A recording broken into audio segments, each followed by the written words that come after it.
Gunung tinggi, laut terbentang, langkah terus. Jadi sudah mulai mari pada musim Raya Haji ni, kita boleh tengok bahagia-bahagia yang tawarkan oleh masjid untuk mengirim kunjungan. Cerita enggak di mana-mana.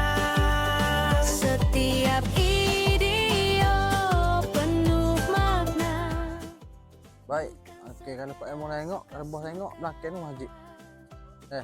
Okey, depan ni patah boh. Pagi masjid ke patah lalu boh. Tak. Situ pada makan mi tarik barokah. Oh sedap. Memang sedap nampak ni. Cuma kita duduk dak ni. Buat duduk akak pun bodoh pasalnya.